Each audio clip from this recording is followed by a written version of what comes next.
ครับในแคว้นล้านนาโบราณนั่นน่ะมันกว้างใหญ่ไพศาลนะครับนับตั้งแต่สุโขทัยเนี่ยครับไปจนถึงปูนะครับ12ปนาเมืองจีนมันนะครับแม่มัน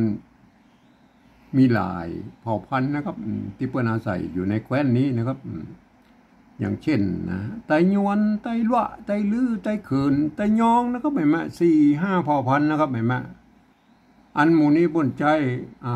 ภาษาเขียนเดียวกันนะครับก็คืออักขระละนานะครับภาษาละนานะครับแต่สำเนียงการนั้นมันอาจจะผิดเพี้ยนกันไปนิดๆนะครับฟังกันหูเรื่องอยู่นะครับไม่มามันก็ยังว่านะครับมาเดี๋ยวนี่มันถ่ายทอดกันมา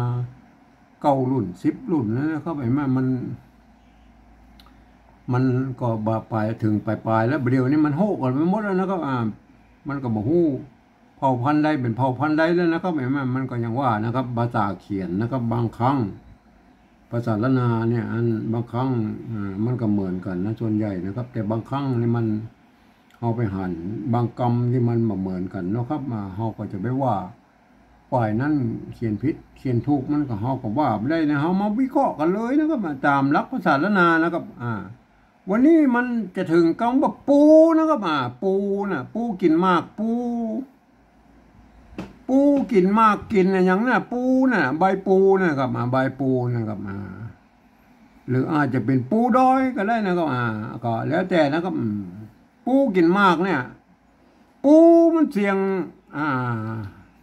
สามัญนะครับเมื่อเสียงสามัญนะย่องใจตุปะนะไงเสียงสามัญ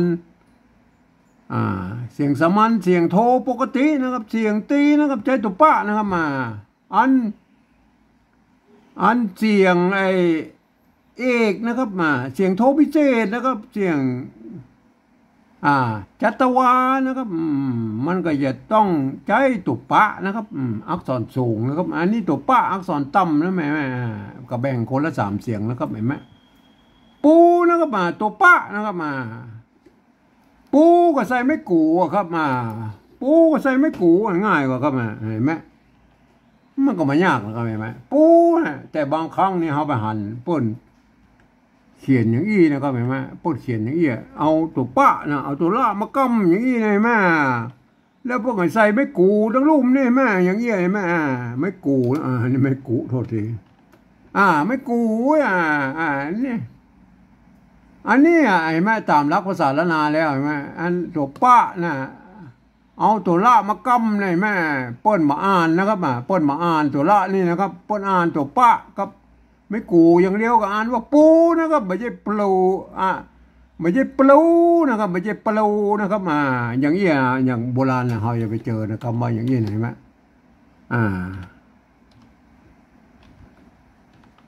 อย่างนี้เห็นไหมเปิ้นกับมาอ่านตัวละนี่นะครับเปิ้นอ่านว่าม้านะครับแม่ไม่ใช่มะลานะครับเนี่ยในคำโบราณมีตัวอย่างมานะครับมีนะครับแม่เปิ้นอ่านว่าม้านะไม่ใช่มะลาแม่ก็อย่างนี้นะครับแม่เพราะฉะนั้นตัวนี้ก็อ่านว่าปูนะครับอ่านว่าปูนะครับไม่ใช่พลูนะครับเอาตามหลักภาษาละนาเลยนะครับแม่มันก็ไม่ยากนะครับมันก็เขียนได้2 อย่างเนี่ยปูกินมากปูใบปูอย่างนี้ก็แล้วแต่นะครับแต่มันจะยากอยู่ตรงที่ว่าเฮาไปขยายความมาคนอื่นได้หูได้หันตัวนี่ก็มันยากตอนนี้แล้วก็ไม่มาอันผมเองนะผมใจหลักการปริวัตินะครับภาษาของสภาวัฒนธรรมมหาวิทยาลัยเชียงใหม่นะครับเปิ้นตกลงกันไว้เมื่อปลายปี28นะครับเปิ้นตกลงกันไว้ว่านะครับการที่เอาภาษาไทยนะครับมาสะกดเขียนปริวัติเขียนเป็นภาษาละนาเนี่ยนะครับก็ทำได้อยู่3 แบบนะครับก็คือแบบที่1นะครับก็เปิ้นจะเอาไว้เขียนลักษศิลาจารึกเอกสารสำคัญในโบราณนะครับเฮาบ่พูดถึงนะครับเพราะว่าเฮาไม่ได้ใช้นะครับเฮามาเอาแบบที่2เลยนะครับแบบที่2นี่เปิ้นบอกว่ายืมมาอักษรไทยนะครับมาปรับเทียบเพื่อเป็นอักขระละนานี่แล้วก็ประกอบกรรมขึ้นมากับแบบภาษาไทยนะก็ผสมผสานกันไปนะครับก็บางครั้งไม้หรือสระมันบะตรงบะตัดกันมันก็สามารถบูรณะกำจับได้นะครับ แต่เวลาอ่านนั่นนะท่านจะต้องนึกเป็นคนภาษาที่เรียนภาษาละนามานะครับคนทั่วไปบ่สามารถที่จะอ่านได้นะครับ เพราะฉะนั้นมันจะผิดเพี้ยนสำเนียงนะครับเข้ามาว่ากันเลยนะครับเดี๋ยวไอการอ่านแล้วก็ว่าคำนะครับไอแบบที่สามก็ก้อยอู้กันคำนะครับเห็นไหมเอาตัวพอพานเนี่ยนะมาเทียบเป็นตัวปะเนี่ยเห็นไหมตัวปะนะครับตัวปะนี่มันภาษาละนามันมีสองตัวนะตัวปอนะตัวปะกับตัวปะนะครับเห็นไหมตัวปะมันอักษรสูงแล้วก็ตัวปะมันอักษรต่ำนะเห็นไหมอันนี้ตัวปอนะตัวปะแต่เป็นตัวปะนะครับเปิ้ลเอาตัวพอพานมายืมมาเป็นตัวปะนะครับไม่กูนี่ก็สระอูนะครับเห็นไหมก็ไม่ยากเห็นไหมอันนี้อ่านว่าปูนะครับอ่านไม่ใช่ภูนะครับอ่านว่าปูนะครับปูนะครับปูใบปูนะครับใบปูเนี่ยอ่านว่าปูนะครับอันตัวที่สองแล้วครับตัวป้านะครับยืมพอพานมันใส่นะตัวละนะครับมันมีตัวละก้มเห็นไหมไม่กูนะครับสระอูเห็นไหมไม่กูสระอูเห็นไหมนี่ไหมอันนี้ก็อ่านว่าปูนะครับเปิ้ลมาอ่านตัวละนี่นะครับภาษาละนาไม่ใช่พลูนะครับอ่านว่าปูนะครับอ่านว่าปูอย่างเช่นตัวอย่างเอี้ยนะครับอย่างเอี้ยนะครับเปิ้ลเขียนมาอย่างเอี้ยเลยแม่เปิ้ลอ่านว่าม้านะครับในภาษาอันโบราณนะอ่านว่าม้านะครับไม่ใช่มะลานะครับไม่ใช่มะลานะครับอ่านว่าปูนะครับอ่านว่าปูนะครับตัวนี้อ่านว่าปูนะครับ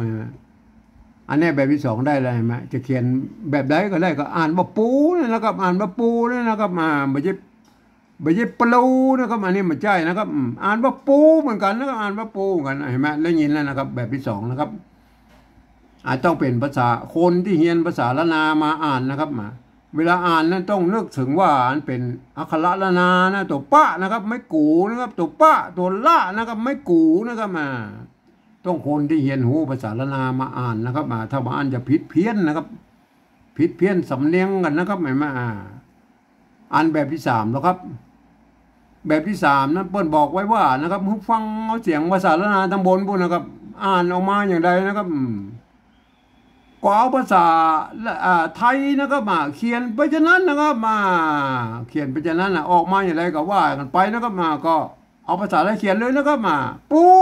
ได้ยินเสียงปูยังปูนะครับตัวปอปานะครับสระอูนะอ่านว่าปูนะเนี่ยคนไทยก็อ่านว่าปูนะเห็นไหมปูนะครับเสียงสามัญนะครับปูนะครับเห็นไหมอันตัวหลังแล้วตัวหลังก็ปูนะครับปูนะครับปูเห็นไหมจะรู้แล้วก็ต้องเขียนไว้แย่ปูเห็นไหมปูอันใดกับปูได้ไหมปูเห็นไหมเอาบทเราไปยุ่งบนแล้วนะครับเห็นไหมก็เขียนกันเต้าอี้นะครับปูนะครับ